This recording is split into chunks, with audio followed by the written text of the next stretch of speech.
Hi, this is Rachael Alice, and I'm here to teach you Hebrew. Actually, this is called, my new project is called Hebrew for Me, עברית בשבילי. So feel free to take a hold of your Hebrew and let's go.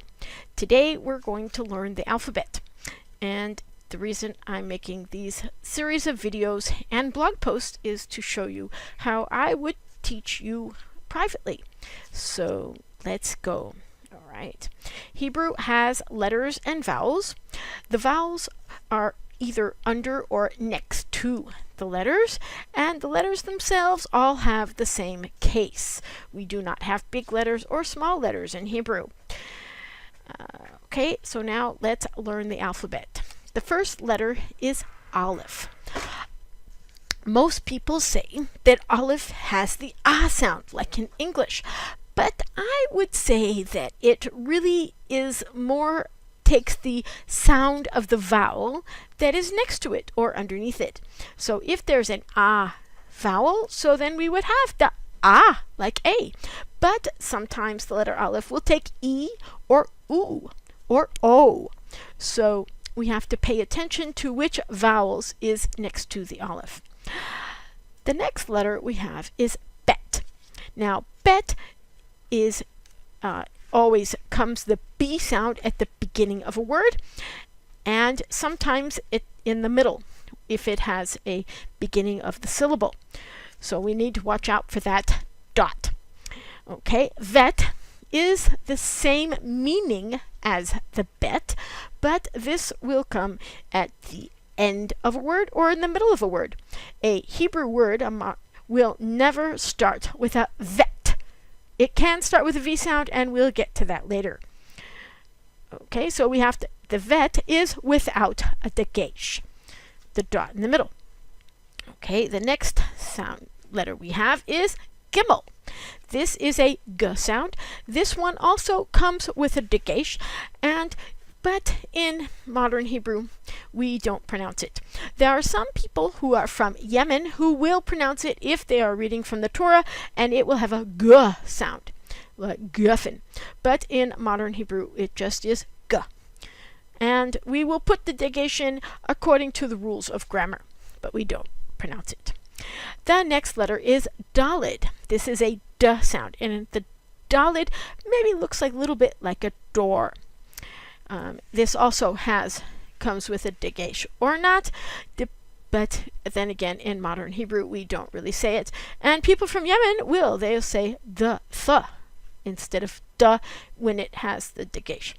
Okay, the next letter we have here is hey, and hey is a h sound. It's considered a throat sound, and sometimes at the end of a word we'll have a hey with a dot in it, and there the dot is called mapik, and we say it with a puff of air. Ha! Ha! Okay, the next letter we have is vav. This is the V sound.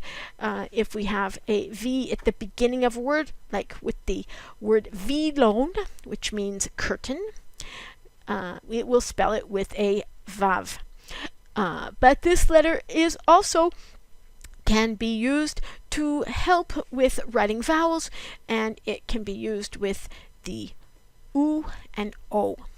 Okay, next letter is called zayin. This is interesting because here the Z sound is in the middle of the alphabet and not at the end like in English, and it always has the sound Z or za, zu, Z, according to whichever vowel is underneath it or beside it.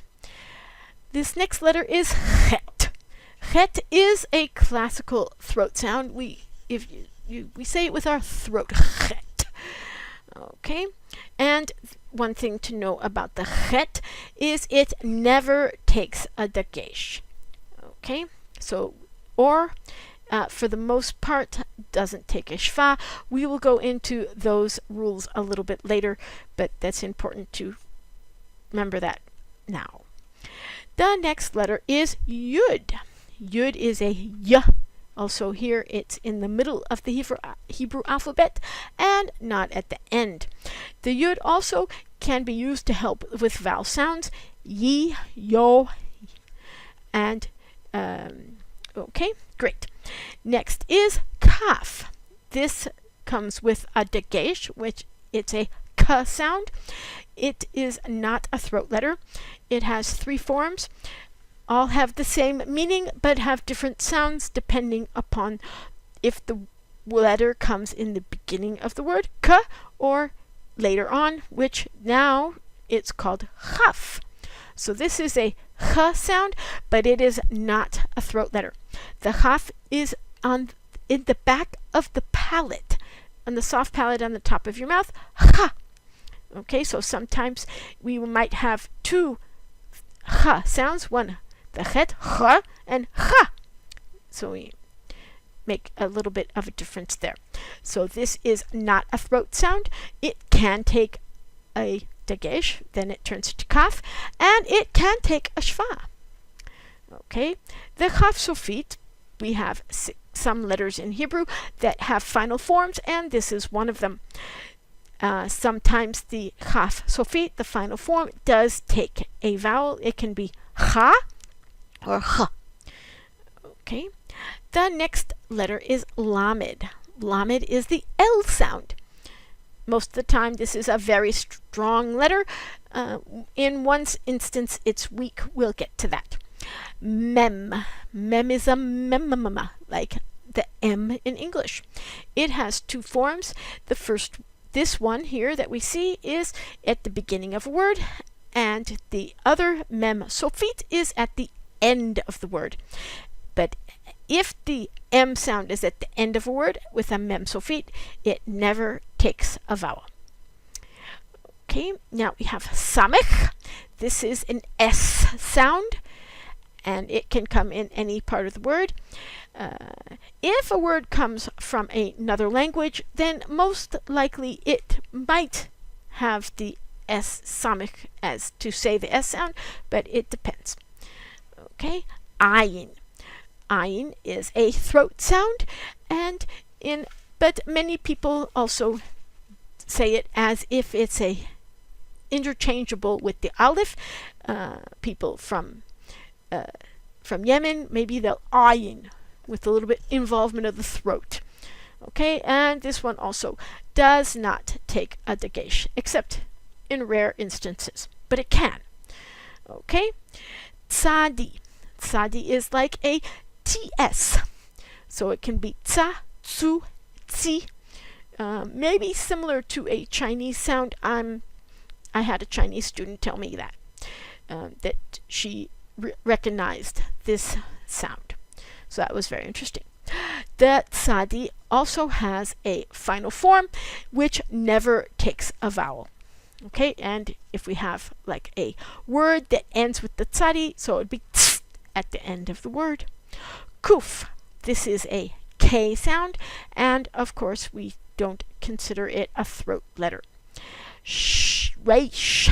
Reish is a R, and in some instances some of the grammar will change pronunciation because of the reish. It does not take a dagesh. Okay, shin. This is the SH sound, and this is with the dot on the right hand side at the top. It is a different letter and different meaning from the next letter, sin, which looks very similar except the dot is on the other side. There's not as many words that use the sin as the shin, so we just have to pay attention to where's that dot. And the last letter is taf. Taf is a T sound. It does take a dagesh, and